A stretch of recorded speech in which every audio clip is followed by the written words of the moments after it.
Bismillahirrahmanirrahim. In today's lecture, we are going to discuss about diabetic mellitus. In this lecture, we will discuss that what is diabetic mellitus, what is its main type, what is its sign and symptom, and how diabetic mellitus is developed. So, stay with us. Let's understand that what diabetic mellitus is.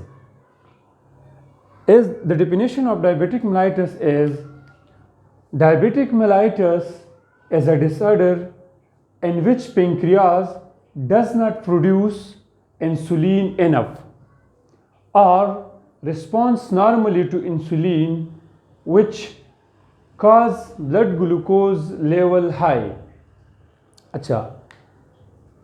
causing hyperglycemia.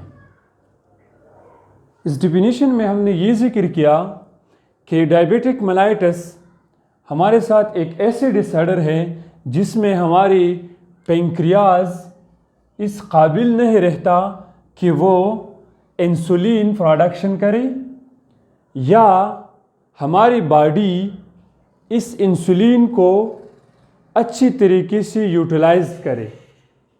ठीक है, हम आगे समझते हैं कि किस तरह हमारी बॉडी में ऐसा क्या ख़राबी आ जाती है, पेंक्रियाज में ऐसी क्या ख़राबी आ जाती है कि ये इंसुलिन प्रोडक्शन नहीं करते, और या दूसरी तरीके से हमने जिस तरह कहा कि रिस्पॉन्ड नॉर्मली टू इंसुलिन, या इंसुलिन को जो रिस्पांस मिलता है वो मतलब ख़राब हो जाती है, जो इसके रिसेप्टर ख़राब हो जाते हैं। ठीक है, इसकी हम बात करते हैं।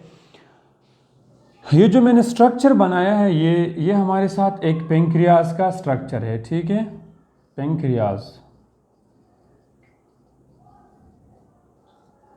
पेंक्रियाज ठीक है।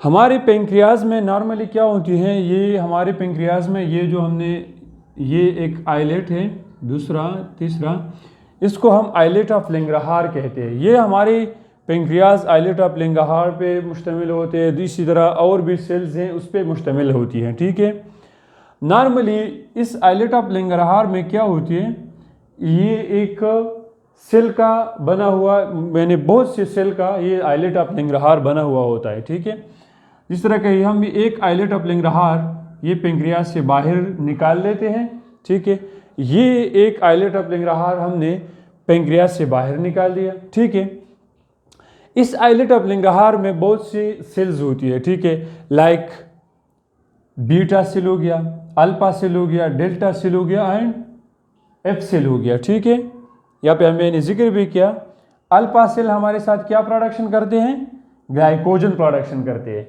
जो क्या करते हैं, राइज ग्लूकोज लेवल।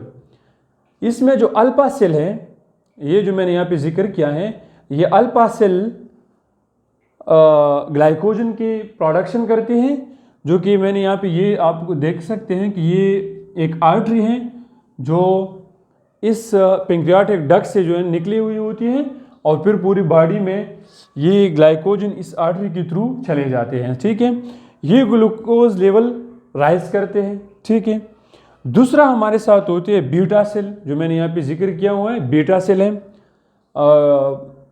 ये हम अंदर आइलेट ऑफ लैंगरहार की बात करें जो पेंक्रियाज में प्रेजेंट होती है। ठीक है, ये बहुत से आइलेट ऑफ लैंगरहार इस पेंक्रियाज में होती हैं।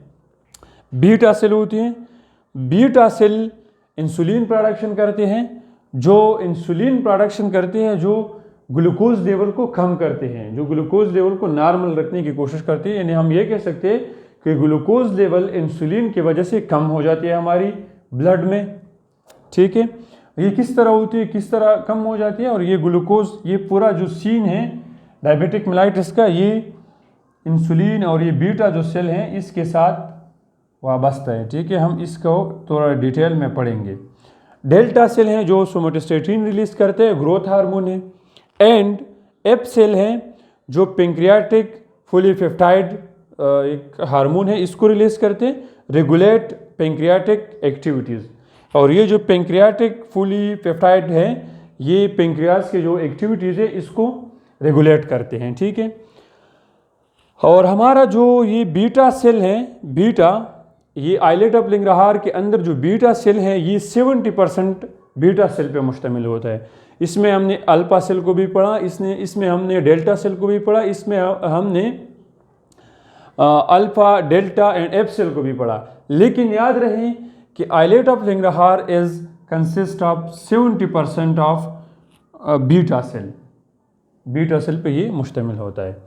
नॉर्मली क्या होती हैं कि ये जो हमारे बीटा सेल है, ये बीटा सेल इंसुलिन प्रोडक्शन करती है, ठीक है, ये बीटा सेल इंसुलिन प्रोडक्शन करती है, और ये जो इंसुलिन है ये जाके एक सेल पे क्या करते हैं, सेल, ये हो गया हमारे साथ सेल है, ठीक है, ये सेल के, ये बाहर के जो है ना इसके सेल मेम्ब्रेन में इसके रिसेप्टर लगी हुई होती है। लेट सपोज अगर ये इंसुलिन है, ठीक है, ये बीटा सेल ने प्रोड्यूस किया, इस आर्टरी के थ्रू ब्लड में आ गया, ठीक है, और ब्लड में फिर जो हमारी बॉडी की हर टिश्यू है, हर सेल है, ये इंसुलिन वहाँ पहुँचती है, ठीक है।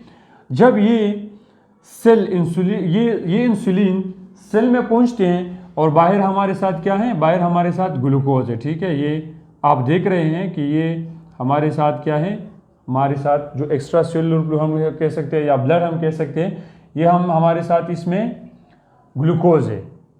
ये ग्लूकोज इस तरह डायरेक्ट सेल में नहीं जा सकते, ठीक है, ये डायरेक्ट नहीं जा सकते। ये इंसुलिन क्या करते हैं, ये इंसुलिन आके इस सेल पे बाइंड करते हैं, ठीक है। लेट सपोज ये इंसुलिन आ गया और इस रिसेप्टर पे बाइंड हो गया, इस सेल पे क्या होती है, इस सेल पे इंसुलिन रिसेप्टर लगी हुई होती है, इस सेल पे इंसुलिन रिसेप्टर लगी हुई होती है। जब ये इंसुलिन आता है और इस रिसेप्टर पे बाइंड करता है तो ये ग्लूकोज जो चैनल है ये ओपन हो जाते हैं, ठीक है। ये ग्लूकोज चैनल जो नॉर्मली अप होती है, ठीक है, ये ग्लूकोज चैनल नॉर्मली अप होती है, और जब ये इंसुलिन आता है इधर इस रिसेप्टर पे बाइंड होते हैं, ऑटोमेटिकली जब ये इंसुलिन इस रिसेप्टर पे बाइंड होता है तो ये ग्लूकोज चैनल ओपन हो जाती है। जब ये ग्लूकोज चैनल ओपन हो जाते हैं तो हमारी सेल के अंदर क्या चले जाते हैं, ग्लूकोज चले जाते हैं। यानी पहले तो ये रिसेप्टर नहीं लगा हुआ हो, नहीं लगा था, ये इंसुलिन यहाँ पे नहीं आया था, ये नहीं लगा। जब ये इंसुलिन यहाँ पे आ जाते हैं, इस रिसेप्टर पे बाइंड हो जाता है, इस रिसेप्टर पे लग जाता है, तो ये जो ग्लूकोज चैनल है, सेल की जो ग्लूकोज चैनल है ये ओपन हो जाती है और ये ग्लूकोज सेल के अंदर चला जाता है, और हमारे बॉडी में जो हमारे ब्लड के एक्स्ट्रा सेलुलर फ्लूइड में जो ग्लूकोज कंसंट्रेशन ज़्यादा होती है वो इस तरह कम हो जाती है। फिर इस सेल में एक्टिविटीज़ होती है, रेस्पायरेशन होती है, जो इस ग्लूकोज को एनर्जी में कन्वर्ट करती है, और पूरा सेल जो एक्टिविटीज़ है इस ग्लूकोज पे चल रहा होती है, ठीक है। ये ग्लूकोज फिर हमारी बॉडी को एनर्जी प्रोवाइड करती है, और इस तरह ये साइकिल चलता रहता है। लेकिन ये तो मैंने आप लोगों को एक नॉर्मल फिनोमेना बताया कि नॉर्मल फिनोमेना में इस तरह प्रोसेस हमारे साथ होती है, ठीक है। लेकिन डायबिटिक मेलाइटिस में क्या होता है, डायबिटिक मेलाइटिस में हमने पहले कहा कि in which pancreas does not produce insulin, इसमें हमारे साथ पेंक्रियाज की ये एबिलिटी नहीं रहती कि ये इंसुलिन को प्रोड्यूस करे। जब ये इंसुलिन, ये बीटा सेल, एमसीक्यूज में मोस्टली ये आता है कि डायबिटिक मेलाइटिस में यानी कौन सी सेल को, यानी कौन सी सेल पेंक्रियाज की, आइलेट ऑफ लैंगरहार की कौन सी सेल डिफेक्ट हो जाती है, उस पर फिर एफ सेल होती है, अल्फा सेल होती है, डेल्टा सेल होती है। तो याद रहे कि एमसीक्यूज में जब भी बीटा सेल आ जाए तो ये बीटा सेल इसका करेक्ट आंसर है, जो जब भी ये बीटा सेल डिफेक्ट हो जाता है, ठीक है, इस डायबिटिक मेलाइटिस में। तो देखते हैं कि आगे इस डायबिटिक मेलाइटिस में क्या होता है। डायबिटिक मेलाइटिस में ये जो बीटा सेल है आइलेट ऑफ लैंगरहार की, ये हमारे साथ पेंक्रियाज है। पेंक्रियाज के अंदर जो आइलेट ऑफ लैंगरहार है, बहुत हज़ारों इसमें आइलेट ऑफ, यानी बहुत सी इसमें आइलेट ऑफ लैंगरहार होती हैं। जब भी आइलेट ऑफ लैंगरहार के अंदर ये बीटा सेल जो है, ये बीटा सेल इंसुलिन की प्रोडक्शन ख़त्म करे, यानी इसमें ख़राबी आ जाती है, ये किसी भी वजह से ख़राब हो जाते हैं, ये जेनेटिकली भी हो जाती है या कोई भी और केमिकल हो गया, किसी भी वजह से ये बीटा सेल डिफेक्ट हो जाते हैं, ये डैमेज हो जाते हैं। ये इंसुलिन का प्रोडक्शन नहीं करता। तो जब ये इंसुलिन का प्रोडक्शन नहीं करता या कम करता है, या इंसुलिन का प्रोडक्शन नहीं करता या कम करता है, तो ये इंसुलिन का जब प्रोडक्शन नहीं होता तो इस रिसेप्टर पे इंसुलिन बाइंड नहीं होता। फिर डायबिटिक मेलाइटिस में ये होता है कि इस इंसुलिन रिसेप्टर पर इंसुलिन नहीं होती। तो जब इंसुलिन बॉडी में नहीं होती तो इस रिसेप्टर पर भी इंसुलिन नहीं होती। तो जब इस रिसेप्टर पर इंसुलिन नहीं होते तो ये जो गेट है, जो पहले नॉर्मल मैकेनिज्म में क्या होती थी, इंसुलिन जब यहाँ पे आता था इसके साथ बाइंड करता था तो ये गेट खुल जाता था। अब ये गेट बंद ही बंद रहता है, ठीक है, बिल्कुल ये गेट ऑफ होता है और इंसुलिन का जो प्रोडक्शन है और जो ग्लूकोज का कंसंट्रेशन है वो हमारे बॉडी में, ये लेट सपोज अगर ग्लूकोज है, ये ग्लूकोज हमारे बॉडी में कंसंट्रेशन, ब्लड में कंसंट्रेशन इसका ज़्यादा हो जाता है। इसकी वजह से हमारे साथ डायबिटिक मेलाइटिस हो जाती है, ग्लूकोज का कंसंट्रेशन ज़्यादा हो जाती है। मोस्टली हमारे हम ये कहते हैं ना कि ग्लूकोज कंसंट्रेशन, ठीक है, ग्लूकोज कंसंट्रेशन हमारी, मोस्टली लोग ये कहते हैं कि यानी किसी का जब शुगर होता है तो कहते हैं कि मेरा शुगर है, मेरा शुगर हमारे साथ बॉडी में नॉर्मली भी होता है। ऐसा नहीं है कि हमारी बॉडी में नॉर्मली शुगर नहीं होता, हर किसी की बॉडी में शुगर का लेवल होता है। लेट सपोज अगर मैं कहूँ कि मेरा शुगर है या किसी और का शुगर है, हर किसी का शुगर है, उसका एक रेंज होती है। जब भी उस रेंज से बढ़ जाता है तो उसको हम डायबिटिक मेलाइटिस कहते हैं या उसको हम डायबिटिक मेलाइटिस कंसिडर करते हैं। इसकी एक कैटेगरी है कि हम किसको नॉर्मल शुगर लेवल कहते हैं, किसको फ्री डायबिटिक मेलाइटिस कहते हैं, फिर किसको एक यानी फुल डायबिटिक मेलाइटिस या डायबिटिक मेलाइटिस हम कहते हैं। आगे इसकी फिर दूसरी जो है ना इसके मतलब हम क्लासिफिकेशन भी करते हैं, जो इसके टाइप्स भी है, बट हम थोड़ा कहते हैं कि इसकी प्री डायबिटिक्स क्या है, नॉर्मल लेवल क्या है और डायबिटिक्स जो है ना क्या लेवल है इसकी। अच्छा, जो नॉर्मल लेवल है हमारे साथ शुगर की वो 140 mg पर डेसीलीटर है, ठीक है, 140 mg पर डेसीलीटर या इससे कम, ठीक है, 140 हो या इससे कम हो, ये हमारे साथ नॉर्मल में आता है, ठीक है। प्री डायबिटिक्स क्या है, प्री डायबिटिक्स 140 to 100, 140 से लेकर 200 mg पर DL, ये हमारे साथ प्री डायबिटिक्स है। और जो डायबिटिक्स है वो ग्रेटर देन 200 है, ठीक है, ग्रेटर देन 200 mg पर डेसीलीटर। ये एक हमारे साथ रेंज है जो हम इसमें हम इसके थ्रू हम डिवाइड करते हैं, ठीक है। आगे हम देखते हैं कि डायबिटिक्स के टाइप्स क्या है और कौन सी इसके जो है ना बेसिस पे हम ये टाइप्स जो है ना डिवाइड करते हैं, ठीक है। तो एक है हमारे साथ जो मेन टाइप्स है डायबिटिक मेलाइटिस की, एक कॉमन है जो वो है एक टाइप 1 डायबिटिक्स या टाइप 1 डायबिटिक मेलाइटिस, और दूसरा है हमारे साथ टाइप 2 डायबिटिक मेलाइटिस। तो देखते हैं कि टाइप 1 डायबिटिक मेलाइटिस क्या है और टाइप 2 डायबिटिक मेलाइटिस क्या है, ठीक है। इंसुलिन डिपेंडेंट डायबिटिक्स है, ठीक है, ये जो टाइप 1 डायबिटिक्स है ये हमारे साथ इंसुलिन डिपेंडेंट डायबिटिक्स है। इंसुलिन डिपेंडेंट मतलब ये है कि किसी भी पेशेंट को अगर टाइप 1 डायबिटिक्स है वो पेशेंट इंसुलिन पर डिपेंडेंट है। और उसमें होता क्या है कि पेंक्रियास प्रोड्यूस लिटिल और नो इंसुलिन। इसमें हमारे साथ जो पेंक्रियास है या तो थोड़ी सी इंसुलिन प्रोडक्शन करती है या बिल्कुल इंसुलिन प्रोडक्शन करती ही नहीं है। इसी तरह पेशेंट को फिर इंसुलिन लगाई जाती है, ठीक है, कि जब पेंक्रियास प्रोडक्शन नहीं करते इंसुलिन की या कम प्रोडक्शन करते हैं। जाहिर सी बात है जब इंसुलिन प्रोडक्शन नहीं होती तो सेल की जो सरफेस पे से इंसुलिन रिसेप्टर हैं ये इंसुलिन यहाँ पे नहीं बाइंड हो जाती, तो ये ग्लूकोज लेवल, ये जो ग्लूकोज हैं बाहर ग्लूकोज लेवल ज़्यादा हो जाती है। सेल के अंदर जब ग्लूकोज नहीं जाता तो जाहिर सी बात है कि हमारा ग्लूकोज लेवल बढ़ जाता है। तो फिर इसी बेस पे हम ये कहते हैं कि टाइप 1 डायबिटिक्स ज़्यादातर MCQs में आता है कि टाइप 1 डायबिटिक्स इंसुलिन इंडिपेंडेंट है या टाइप 2 डायबिटिक इंसुलिन इंडिपेंडेंट है।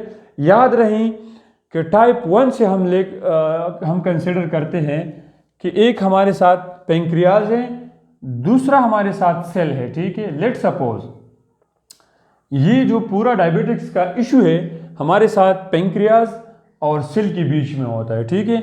और जो इन दोनों के बीच में हमारे साथ इंसुलिन जो है ना बीच में होता है। एक हमारे साथ क्या होता है, पेंक्रियाज होता है, दूसरा हमारे साथ सेल होता है, और इसके बीच में हमारे साथ इंसुलिन होता है, ठीक है। जब हम टाइप 1 डायबिटिक की बात करते हैं तो याद रहे कि हमारे पेंक्रियाज में इशू है। पेंक्रियाज या तो पेंक्रियाज के अंदर जो बीटा सेल है या तो इंसुलिन प्रोडक्शन कम करते हैं, जब कम करते हैं तो उसकी वजह से जब कम करते हैं तो यहाँ पे रिसेप्टर ज़्यादा होती हैं, यानी ज़रूरत ये होती है कि इंसुलिन ज़्यादा बॉडी में हो, ठीक है। इसकी निस्बत पे ग्लूकोज ज़्यादा हो जाती है। तो जब कम करती है तो फिर भी टाइप 1 डायबिटिक्स में आता है, और या बिल्कुल भी नहीं करते तो भी हमारे साथ टाइप 1 में आते हैं। याद रहे कि टाइप 1 डायबिटिक्स में हमारे साथ पेंक्रियाज का इशू है, यानी एक नंबर हमने क्या लिया, पेंक्रियाज लिया, ठीक है। तो इस पेंक्रियाज का इशू है। और टाइप 2 में हम आगे देखते हैं कि क्या होती है। Type 2 diabetics due to reduce number of insulin receptor and the body cells, ठीक है। दो में हम बात करते हैं कि ये दूसरा है हमारे साथ, ये सेल है, ठीक है। तो टाइप 2 डायबिटिक्स में इंसुलिन हमारे साथ नॉर्मल होती है या ज़्यादा होती है या कम होती है, लेकिन हमारा इशू इंसुलिन का नहीं है। हमारे जो पेंक्रियाज है बिल्कुल प्रॉपर तरीके से नॉर्मल सिक्रीशन करती है इंसुलिन की। जो हमारी बॉडी में इंसुलिन की रिक्वायर होती है वो पेंक्रियाज बिल्कुल आइलेट ऑफ लैंगरहार में जो बीटा सेल है वो बिल्कुल प्रोडक्शन करते हैं इंसुलिन की। इंसुलिन हमारी बॉडी में होती है, लेकिन हमारे जो सेल है, ये जो रिसेप्टर हैं, इंसुलिन की रिसेप्टर है, ये ख़राब हो जाती है, या ये रिसेप्टर बिल्कुल सेल के अंदर नहीं होती है, सेल में रिसेप्टर नहीं होती है, या ये रिसेप्टर बिल्कुल ख़राब हो जाती है। यानी इस रिसेप्टर के लिए हम ये कहते हैं कि अगर रिसेप्टर इस तरह है तो ये इंसुलिन आके इस तरह बाइंड करेगा। ये रिसेप्टर बिल्कुल ऐसा बन जाते हैं कि इसके ऊपर इंसुलिन फिर बाइंड नहीं करता। तो जब ये इंसुलिन इसके ऊपर बाइंड नहीं करता तो मीन दैट कि सेल में प्रॉब्लम आ गया, यानी 2 जो हमने लिया था 2, ठीक है। 2 हमने एक पर्जी जो है ना इसको इनसे दिया कि 2 हमारे साथ सेल है, ठीक है। तो इस सेल के रिसेप्टर में प्रॉब्लम आ गया। तो मोस्टली एमसीक्यूज में ये भी आता है कि टाइप 2 डायबिटिक्स में हमारे साथ क्या होता है, बीटा सेल ख़राब हो जाती है, या हमारे साथ इंसुलिन ख़राब हो जाती है, या इसी तरह के कोई भी ऑप्शन में डाल सकते हैं। बट याद रहे कि receptor on the body cell are damaged, हम कह सकते हैं कि चेंज्ड, इसी तरह का, यानी रिसेप्टर का इशू होती है, ठीक है। मोस्टली ये जो टाइप 2 है ये इनहेरिटेड होती है हमारे साथ। तो ये था हमारे साथ डायबिटिक्स और उसकी जो है ना नॉर्मल फ्री डायबिटिक्स हो गया, डायबिटिक्स हो गया, उसके नॉर्मल रेंजेस हो गई, टाइप 1 डायबिटिक्स हो गया, टाइप 2 डायबिटिक्स हो गया। अब हम आते हैं इसके सिम्टम की तरफ कि अगर कोई भी बंदा डायबिटिक का शिकार है तो उसके कौन सी ऐसी साइंस और सिम्टम है जो उसके बेस पे हम थोड़ा बहुत जो है ना हम अंदाज़ा लगा सकते हैं कि ये हमारे साथ डायबिटिक मेलाइटिस का इशू हो सकता है। तो याद रहे कि किसी भी बंदे का अगर डायबिटिक मेलाइटिस है तो इंक्रीज थर्स्ट, प्यास बहुत ज़्यादा उसको लग जाती है। जब भी डायबिटिस का इशू होती है तो थर्स्ट हमारे साथ पेशेंट का ज़्यादा होता है। फ्रिक्वेंट यूरिनेशन होती है, यूरिन बहुत ज़्यादा सिक्रीट करते हैं। और तीसरा हमारे साथ एक्सट्रीम हंगर, बहुत ज़्यादा भूख उसको लग जाती है, ठीक है। वेट लॉस जो है ना उसका होता है, वेट लॉस भी होती है डायबिटिक्स का जो पेशेंट होते हैं। फटीग होती है यानी थकावट होती है, ब्लड विजन होती है, जो है ना आंखों में इस तरह होती है कि मतलब सही से नहीं देख पाते। तो ये थी हमारे साथ डायबिटिक्स, उसकी जो है ना साइन एंड सिम्टम, और type 1 and type 2 diabetic mellitus. Thank you so much.